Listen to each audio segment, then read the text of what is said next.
ಹರಿಪ್ರಸಾದ್ ಕೊಡ್ತಿರುವಂತಹ ಹೇಳಿಕೆ ಸರ್ಕಾರಕ್ಕೆ ಒಂದು ರೀತಿಯಲ್ಲಿ ಮಗ್ಗಲು ಮುಳ್ಳಾಗಿ ಪರಿವರ್ತಿಸಿದೆ.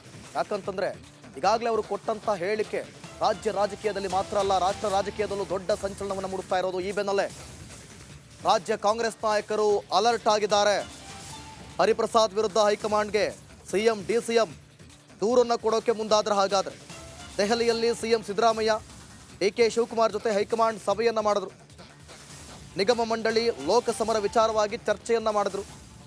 ಈ ವೇಳೆ ಹರಿಪ್ರಸಾದ್ ಹೇಳಿಕೆ ಬಗ್ಗೆ ಗಮನ ಸೆಳೆಯೋ ಸಾಧ್ಯತೆ ಇದೆ. ಸೊ ಹೀಗಾಗಿ ದೆಹಲಿಯಲ್ಲಿ ಎಲ್ಲ ರಾಜ್ಯ ಕೈಯಧ್ಯಕ್ಷರು ಸಿಎಂ ಡಿಸಿಎಂಗಳ ಸಭೆ ನಡೀತಿರೋದ್ರಿಂದ ಈ ಒಂದು ವಿಚಾರವನ್ನು ಪ್ರಸ್ತಾಪ ಮಾಡ್ತಾರಾ, ಅಂದರೆ ಹರಿಪ್ರಸಾದ್ ಕೊಡ್ತಿರುವಂಥ ಹೇಳಿಕೆ ಬಗ್ಗೆ ದೂರನ್ನು ಕೊಡ್ತಾರಾ ಹೈಕಮಾಂಡ್ಗೆ? ಹೈಕಮಾಂಡ್ ಈ ವಿಚಾರವಾಗಿ ಯಾವ ನಿಲುವನ್ನು ತೆಗೆದುಕೊಳ್ಳಬಹುದು? ಹಾಗಾದರೆ ಹರಿಪ್ರಸಾದ್ಗೆ ಹೈಕಮಾಂಡ್ ಏನನ್ನ ಹೇಳಬಹುದು, ಎಚ್ಚರಿಕೆಯನ್ನು ಕೊಡಬಹುದು? ಈ ರೀತಿಯಾದಂಥ ಕುತೂಹಲ. ಸಭೆಯಲ್ಲಿ ಲೋಕಸಭೆ ಚುನಾವಣೆ ಬಗ್ಗೆ, ನಿಗಮ ಮಂಡಳಿ ಸ್ಥಾನದ ಬಗ್ಗೆ ಚರ್ಚೆ ಆಗ್ತಾ ಇದೆ. ಲೋಕಸಭೆ ಚುನಾವಣೆ ಹತ್ತಿರ ಬರ್ತಿರುವಂಥ ಬೆನ್ನಲ್ಲೇ ಈಗಾಗಲೇ ಎಲ್ಲದಕ್ಕೂ ಕೂಡ ತಯಾರಿಯನ್ನು ಮಾಡಬೇಕು. ಈಗಾಗಲೇ ಒಂದು ರೀತಿಯಲ್ಲಿ ದೇಶದಲ್ಲಿ ಕಿಕ್ ಸ್ಟಾರ್ಟ್ ಕೂಡ ಸಿಕ್ಕಿರುವಂಥದ್ದು. ಮಹಾರಾಷ್ಟ್ರದಲ್ಲಿ ಆದಂಥ ಒಂದು ದೊಡ್ಡ ಮಟ್ಟದ ಸಮಾವೇಶ